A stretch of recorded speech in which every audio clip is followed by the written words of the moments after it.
Salve galera, eu sou André Kroll e você está aqui no canal do Popverso, o canal que traz um olhar diferente sobre esse maravilhoso universo da cultura pop.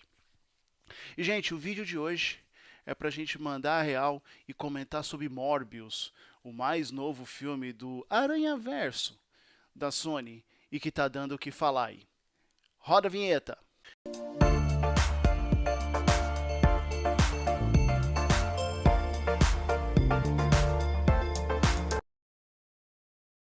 E bom, gente, já é do conhecimento de vocês que há muito tempo a Sony vem tentando estabelecer o seu próprio personagem, o seu próprio universo, perdão, de personagens do Homem-Aranha, sem o Homem-Aranha por enquanto, né?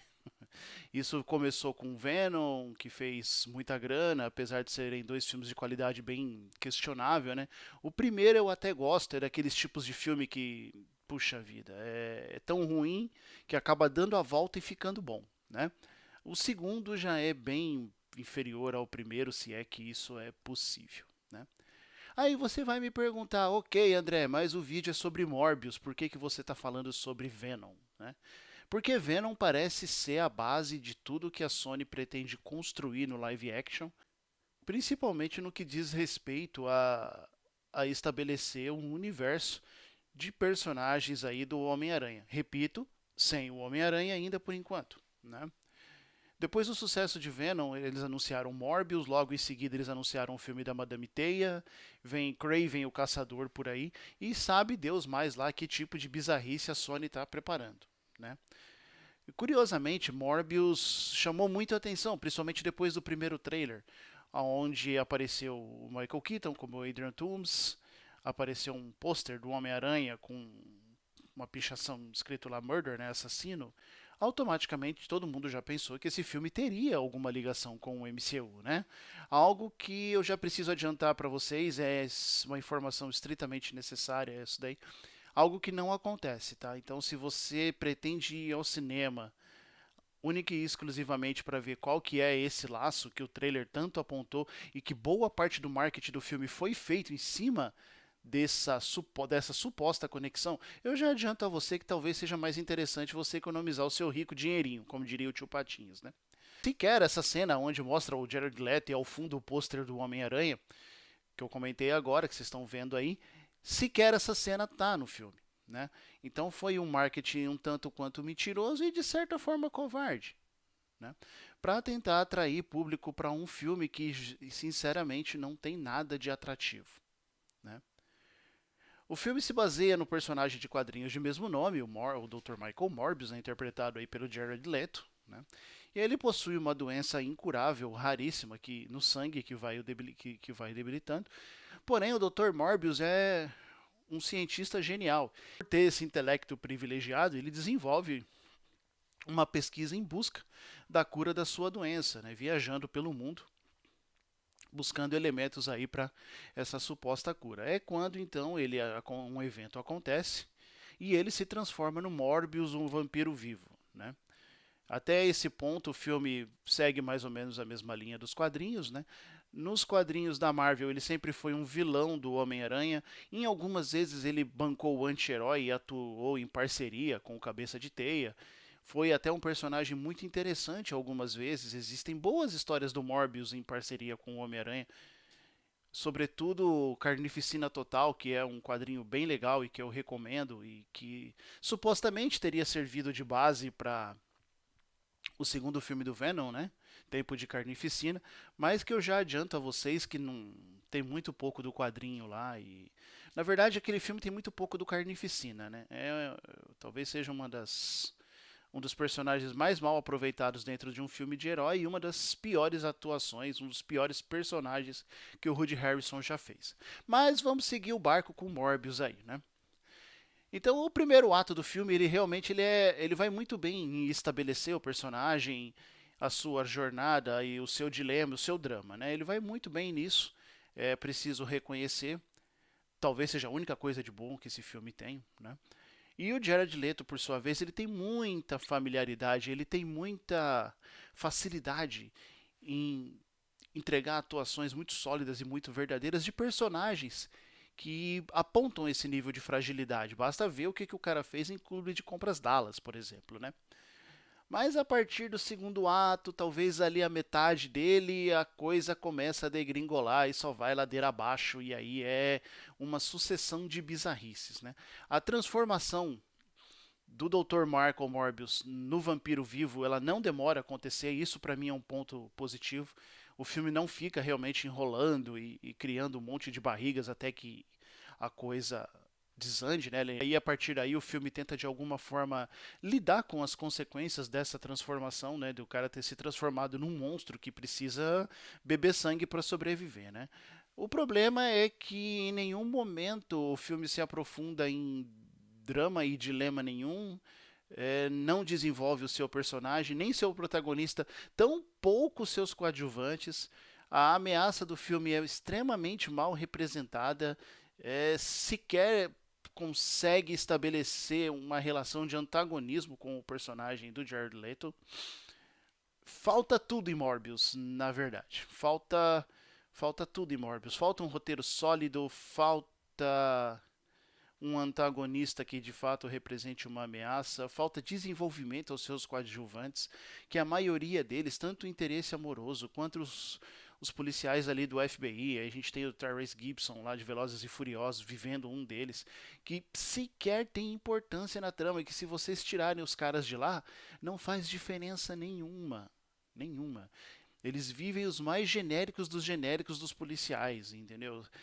Quando nós falamos de filme de vampiro, é muito óbvio, pelo menos na minha cabeça, que se vá buscar as referências que a gente tem, não só no mundo do cinema e não só as referências cinematográficas, quanto também as referências literárias, né?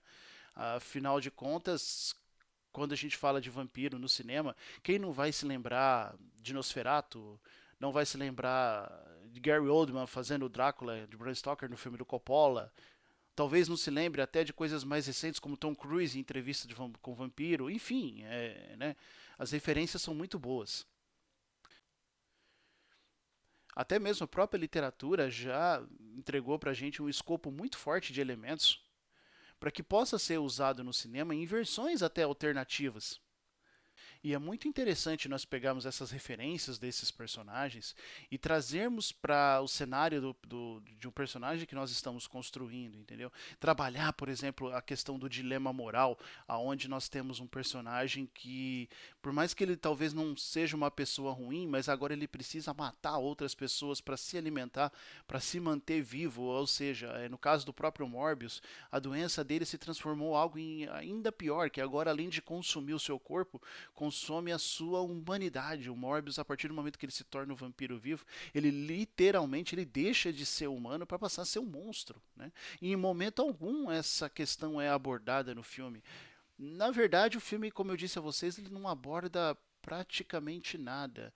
Ele chega ao seu final sem que os seus personagens tenham de fato feito uma jornada de transição, tenham aprendido nada. Ele tenta entregar uma imagem, talvez até de um ser de bom coração pro Morbius, mas aí as cenas pós-créditos, aí eu já vou chegar lá sem dar muito spoiler, mas são talvez as piores cenas pós-créditos que eu já vi num filme de herói. Elas são revoltantes, assim, é um absurdo. A segunda cena pós-créditos, ela desconstrói tudo o que o filme tenta indicar a respeito da personalidade do Morbius, né? E detalhe, o filme tenta indicar, como eu já disse, muito pouco, né? Bom, fato é que Morbius é muito difícil falar desse filme, já que o roteiro ele não é um roteiro substancial, ele não segue uma linha narrativa, ao meu modo de ver, que seja coerente. Ao longo de sua jornada de 1 hora e 40 minutos, 1 hora e 45 minutos, você não consegue de fato filtrar discursos que gerem algum tipo de debate, né? E sequer o filme é divertido. As cenas de ação são absolutamente genéricas. Toda aquela ambientação de terror que o trailer aponta pra gente e tudo mais não existe. Fica muito longe disso daí, salvo talvez uma sequência no hospital que é uma cena muito legal, muito bem feita e que havia acendido uma esperança ali no meu coração, uma fagulhazinha de esperança de que talvez o filme pudesse ali pegar, engatar uma segunda ali, entender o seu ritmo, o seu rumo e entregar algo diferente pra gente com uma mudança brusca de tom. Mas realmente foi só uma cena perdida no meio de um turbilhão de eventos absolutamente ruins, que é o que o filme entrega, né? Dentre esses filmes de super-herói que a gente já viu, e olha que a gente já viu muita coisa ruim por aí, já veio Thor, Homem de Ferro, Capitã Marvel, mais antigo você vai se lembrar de Mulher Gato, o Demolidor do Ben Affleck, né, tem pouca coisa que se aproveite. Talvez o design do traje do Demolidor seja algo bem bacana, assim, mas enfim. Ele tá ali naquela prateleira inferior ali de filmes de herói. Ele consegue, no meu modo de ver, inclusive, ser pior do que Venom. Porque Venom ele abraça a galhofa, ele entende. A proposta de Venom é exatamente essa. Ele não é ele é um filme de baixa classificação indicativa, então ele é um filme ali para 12, 13 anos. Então ele não é um filme violento, ele não é um filme que abusa do drama. Venom é um filme que abraça a galhofa e tenta divertir o espectador o tempo todo com o carisma do Tom Hardy e uma sequência aí de piadas infinitas, que no segundo filme eles perdem a mão. Morbius nem isso tem. Morbius é um filme sem identidade. Ele não abraça a galhofa, ele não abraça o terror, ele não é um filme de ação, ele não é um filme que tenta se aproximar do MCU, por mais que algumas vezes ele dê esse indício, né? E também não é um filme que pareça estar encaixado dentro da proposta da Sony em estabelecer o seu Aranha-Verso, né? É realmente muito complicado o resultado final de Morbius. É um dos piores filmes que eu vi na vida, facilmente. E eu tenho uma certa pena do pobre Jared Leto, que provavelmente vai ser novamente atacado aí. Os caras vão jogar pedra nele. O que é realmente uma pena, né? Porque poderia ser de repente uma chance pro Jared Leto enterrar de vez aquele coringa terrível que ele fez no Esquadrão Suicida, né? Agora, muito provavelmente, vai ter gente colocando enquete por aí no Twitter, no Instagram e etc. Pra saber qual dos dois personagens do ator foi o pior, né? Se é esse Morbius ou se é aquele coringa, né? E como eu disse lá atrás no vídeo aí, o restante do elenco também não é muito diferente. E é muito. Talvez não é culpa dos atores, mas é muito por conta da proposta de seus personagens, né? Você tem o Jared Harris, que. O cara que fez N personagens icônicos aí, na versão do Robert Downey Jr. lá de Sherlock Holmes, teve em Chernobyl, etc. E ele faz o mentor ali do Morbius. Ele se esforça terrivelmente para entregar algo legal, mas realmente o texto não ajuda. O próprio Matt Smith, que faz o vilão, como eu falei, é um vilão absolutamente. Talvez genérico não seja nem a palavra, mas talvez insignificante, que não represente ameaça alguma. Sequer consegue desempenhar um papel de antagonista de um ator que é um ator muito bacana, que é o Matt Smith, né? Então, realmente, Morbius ele fracassa na maioria das suas propostas, na esmagadora maioria das suas propostas, inclusive na tal das cenas pós-créditos, né? Que a única vantagem delas é que elas não são de fato pós-créditos, são cenas de meios de crédito ali. Então, você não vai, se você realmente quiser, eu não recomendo, né? Eu não recomendo nem que você veja esse filme. Mas, enfim, se você tiver essa coragem e a sua própria curiosidade em assistir Morbius, até para desenvolver aí a sua própria opinião, não, você não vai ter que ficar esperando muito tempo ali no cinema depois que o filme acaba para ver as cenas pós-créditos, né? E, em especial a segunda cena pós-créditos, ela é detestável, né? Porque ela tenta sinalizar para uma possível junção com o MCU, que a gente sabe que não vai acontecer, né? E ao mesmo tempo em que ela aponta uma formação de uma equipe, algo que nós achávamos que ia acontecer, por exemplo, no terceiro filme do Homem-Aranha do Tom Holland, aí, a formação do Sexteto Sinistro, algo que não aconteceu, apesar de nós termos algo muito próximo disso daí, né? Mas a cena pós-créditos em si, ela, como eu disse lá atrás, ela praticamente invalida tudo que aquilo que o filme nos faz pensar a respeito da personalidade do Morbius, né? E isso é algo detestável, né? Porque o filme se esforça para tentar entregar um personagem com um tipo de caráter, né?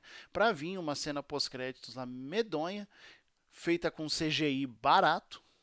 É complicado falar para não dar spoilers para você, mas essa cena ela se passa com um personagem que veio do MCU, né? A gente viu no trailer que o Michael Keaton ele faz uma participação no filme como o Adrian Toomes, como o Abutre do primeiro filme do Homem-Aranha. Isso de fato acontece realmente, né? Ele aparece nesse universo do Jared Leto, né? Mas sequer o ator que interpreta esse personagem ele está presente na cena. Ela é um CGI barato, totalmente fora de contexto, porque não há uma explicação plausível para que aquele personagem, trajado da maneira como ele está, apareça nessa cena. É realmente detestável. Bom, eu fechei Morbius com a nota 3 para ser um cara legal. Porra! Tudo isso? Né? E lembrar que Morbius sofreu 5 adiamentos, né? 5 ou 6 adiamentos. Algo que aconteceu, por exemplo, com Novos Mutantes também, né? E coincidentemente, né? Quando Novos Mutantes chegou pra gente assistir, a gente viu que era uma verdadeira bomba, né? E Morbius também não é diferente, né? Também foi adiado várias vezes. Por último, era por filme ter chegado no início de janeiro, foi adiado aqui para abril, né, para dia 1º de abril. E infelizmente o resultado não foi aquilo que a gente esperava, né? Bom, então é isso, galera. Eu agradeço aí quem acompanhou o vídeo até o final. Não se esqueça de se inscrever no canal, deixar o like aí se gostou do nosso trabalho, compartilhe o vídeo com a galera para ajudar esse canal a crescer. A gente está sempre muito forte lá no Instagram, então nós estamos migrando o nosso conteúdo para o YouTube. Então nós precisamos de vocês aí para ajudar a divulgar esse vídeo e fazer o canal crescer. Mais uma vez, muito obrigado pela atenção de vocês. Não esqueça de seguir o Popverso, se inscrever no canal, acompanhar o nosso trabalho nas redes sociais, Twitter, Instagram. Eu vou deixar para vocês o link para isso daí tudo lá na descrição, beleza? Valeu, gente. Obrigado, um abraço e até o próximo. Valeu!